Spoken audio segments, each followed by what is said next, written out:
Hey there, it's me, Hyoudou, and well, I promised a second part on the characters of High School DxD. This video, I suppose, won't be as long as the previous one, at least I hope so. Alright, last time we took an in-depth look on Rias, Gremory, and Issei Hyoudou. On top I explained the character arcs and what makes DxD stand out in the harem genre. Today we take a look at the remaining main cast of DxD. Gremory, Issei, Kiba, Conical, and Akino.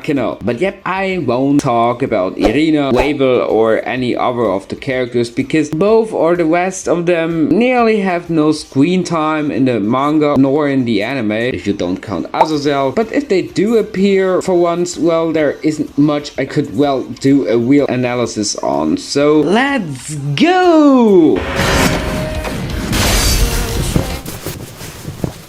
Well, which better character to start off as with Issei. Issei Argento was originally, I think, a nun, if I remember correctly, who lived all of her life just for her Christian religion. She was gifted by God with a sacred gear which has the ability to heal every person and every demon in every aspect possible. Her whole life she was treated like a holy maid by the church, which led her to never having friends or any of the sort. But one day she healed a demon, and from there on out she was bullied and abandoned by anyone. However, this changed drastically when she met Issei and for the first time experienced the happiness of friendship. She got killed by a fallen angel who was Issei's first girlfriend and at the same time downfall. After that she got revived by Rias and was a demon who still believed in God. Well, Issei is a prime example of how cruel and strict a life dedicated to religion actually can be. And at the same time she is a character who shows us that it isn't important in what religion you believe or what being you might be, because God's love is endless and does not stop for demons or even fallen angels. Next up is Akino, one of my personal faves in the anime, but no, not because of her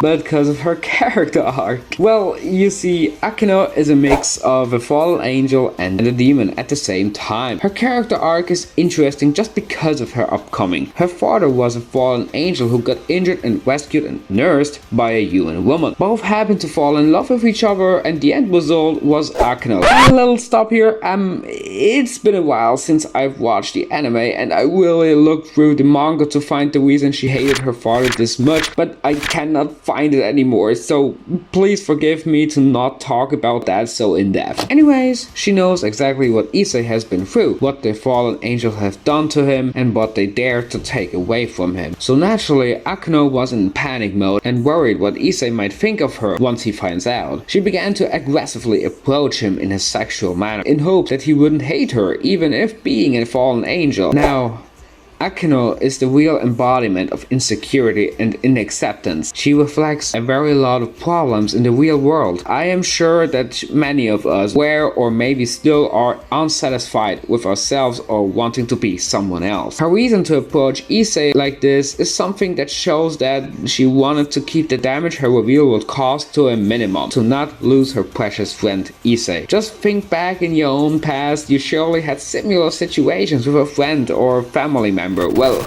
I mean trying to reduce the damage before admitting something. Akino's character is a learning process because you cannot change who you are. Sure, you can work on your looks, improve in certain things or change directions, but you never can change who you are as a person, and your upcoming is something that is set in stone and is not under your influence. So Akino's lesson is accept your upcoming, accept who you are and learn to love yourself. Only then others will love you back for the person you are and not what you are. Next up, our dear God believer Gremory. Okay, well, her character is, if we're being honest, not in the slightest as detailed or interesting as the ones I just listed, but still, here goes. Gremory spent her whole life at the church, and from a very young age she was taught that there is nothing important than her own beliefs and religion, which led her to appear like a pretty cold person when we get introduced to her the first time in the manga and anime. She puts her belief in God on top and things like love, friends, etc. are actually not really that important. This changes drastically when Kokobiel reveals to her and the West that God indeed died a long time ago. This shatters her iron will, and she began to question her outlook on life, resulting in joining Rias' Gremory and becoming a devil. Here, it's, I guess, visible that there are similarities to Ashia, just with the difference that Xenobia took her ideals and religion beliefs way too serious, what resulted in missing many things in life she now as a devil wants to experience. Her character, I guess, tells us that even when you believe in God or something like that, with such a great amount and passion, you should never pledge your life to something you can't see or feel. Next! Here we go to our old favorite beauty boy, Kiba. His character is one of the most interesting if you ask me, because it's working with the negative and positive change arc in one. Let me explain. Kiba was once a guinea pig of the church. He took part in an experiment of the church which tried to find compatible users for Excalibur's fragments. There were 7 fragments of Excalibur. In total, one of these fragments, Durandal, I think it was Durandal, is used by Xenobia. But well, never Kiba nor any other of his comrades were compatible with the Excalibur fragments, therefore they got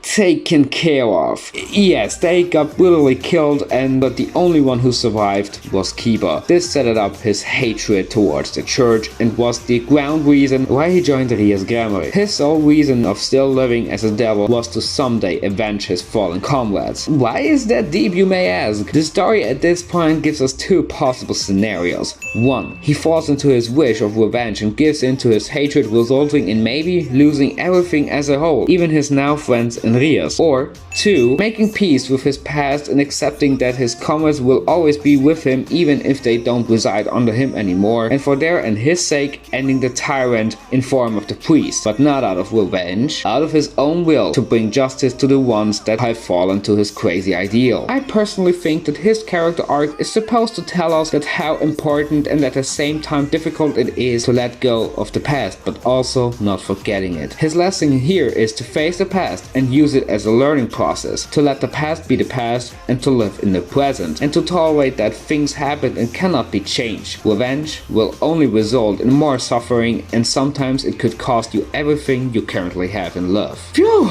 And now to the last character I'm talking about today, Koneko. Koneko's real name is Shirone, and she's a so-called Nekomata. But please don't ask me what that actually is. I just know it's a human with cat features, I guess, but that's all I know. Who got bullied and laughed at most of her time after her older sister Kuroka got overwhelmed by her power and found joy and amusement in killing people with her raw power. Koneko has to learn that she always will be the person and being that she is. She needs to see that just because her sister gave in to her own power-craving rush does not mean that this will happen to her as well, because she is a different person than Kuroka. With the help of Rias and Issei, Koneko understands that she is her own person and can decide by herself what she uses her power for. Oh my god, I swear I never had such a long script to write. Oh no, I gotta voice that to kill me, please. But hey, this was my second and final part of my personal High School DxD analysis. I think I already mentioned in the first part, but if you want an analysis like this about other anime or manga series, just let me know in the comments down below. And yeah, with that being said, thanks for watching, until next time.